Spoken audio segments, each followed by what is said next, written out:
Okay, now the story in Fable 3 is much better than any of the other Fables. All two of the other ones.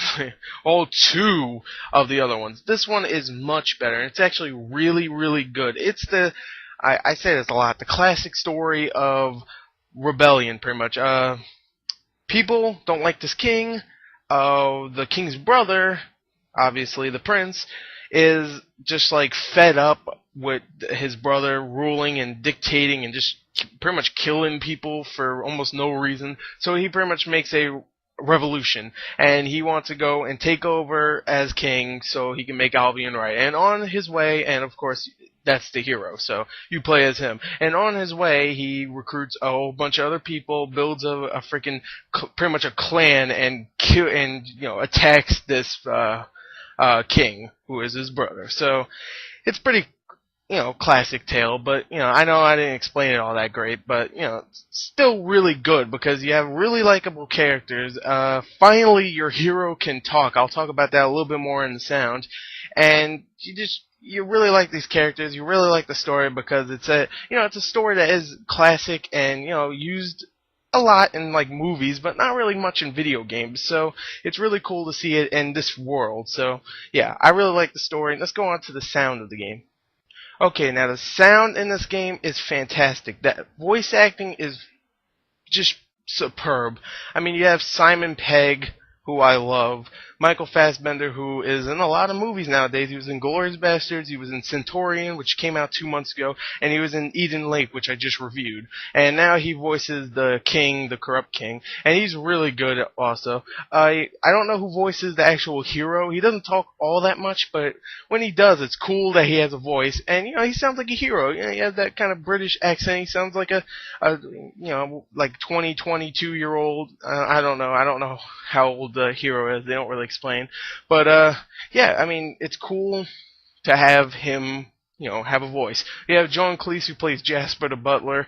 John Cleese is awesome, so that's really it. Ben Kingsley plays this old guy that's really just wants to explode things. I don't remember his name, so sorry about that.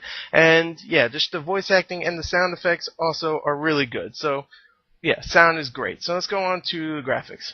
Okay, now the graphics in Fable 3 is probably the weakest part of Fable 3, and I would say maybe the whole series too, because Fable 1 and 2 look really, really good, but I love those games. I'll just say it right here. It's probably the weakest part of those two also, even though they're really, really good. This time, it looks more like just what Fable 2 looked like, except the character models look a little weaker than in Fable 2, at least from my memory, because I haven't played Fable 2 in like a year. So, I mean, I don't know what happened, but the facial animations and just the way they look, all muddy and weird and disjointed, it just doesn't look right.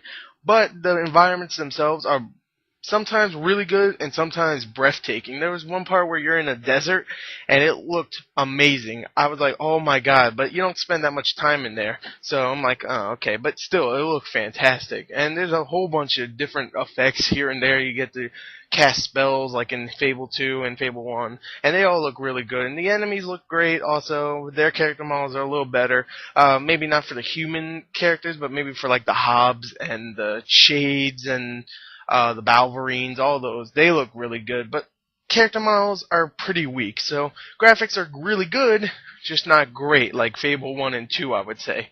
Fable 1 and 2's graphics were great, but just the weakest part of those games, even though I love them. It's a little confusing for me to say. It's the weakest part in this game also. It's the weakest part in the Fable series. So, yeah. Let's go on to the gameplay.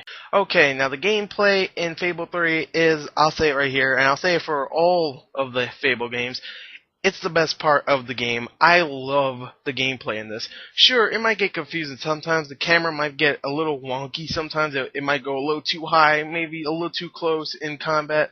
But I will say right here, the controls for the actual combat is really smooth, and the combat is extremely fun. Mostly because you can mix it all up. You get a gun, you get a sword or a hammer, whatever you want to choose, and you get spells, and you can mix those up a whole bunch of different ways. Spells, you can actually interweave two spells, so you can have like a fire ice ball or something like that, and that's really cool. You can also get different swords. You can also get different guns. You can get like a pistol, a shotgun, or like a rifle.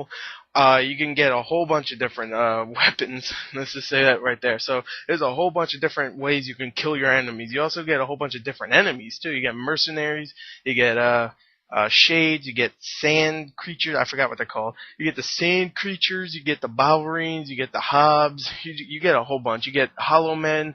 You get a whole bunch of different kind of enemies.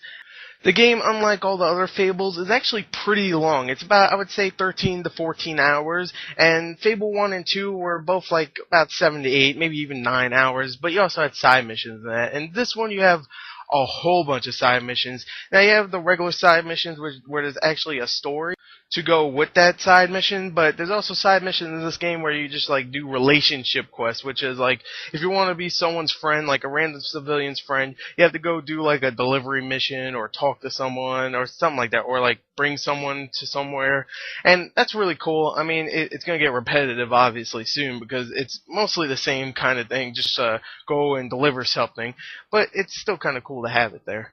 The addition of this new kind of menu system where it's all in real time and you don't actually go through a menu is really cool. So if you wanted to pick up a weapon, you go to this place called Sanctuary, you press start, you go there, and you just actually walk up to your weapon that you want to pick. Alright, I want this kind of spell, I want this kind of gun. And then you unpause and you go back to your action. And that's really cool, and it actually goes well. It goes perfectly with the game. You can also do small things like buy houses and rent them out so you can make some extra money. And you can also actually work in the game like in Fable 2. And this one it's much better because you actually upgrade those much more than you could in Fable 2. So you can get more money if you're like level 5 and stuff. So it's a little easy to make money in this, but it'll take you some time before you can make a lot of money. But when you get to that point, you'll definitely make tons and tons of money. So yeah, that's really cool. And also later on in the game, you actually become the king. Not the Burger King, but you become the king, and you actually make a whole bunch of different kingly choices, and that's really, really cool. Later on, there is somewhat of a plot twist that I didn't mention that in the story because I don't really want to talk about it because it's actually a really cool plot twist involving you as the king. But yeah. Being the king is cool to switch, to make different decisions throughout your adventure. You can like make different decisions on what you said earlier in the game. Like you promised something, and you have to actually live up to the deal.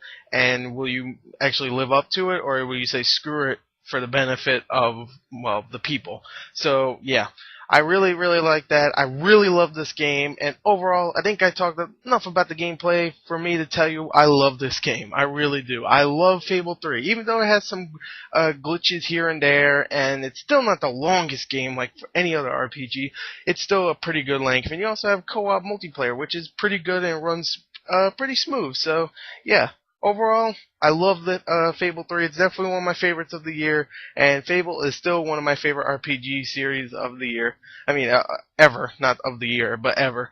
And yeah, go get this game if you love Fable. If you don't, then it's probably not going to be a buy for you, but at least rent it. It's still really good. So, yeah. Oh, no, it's not really good. It's really awesome.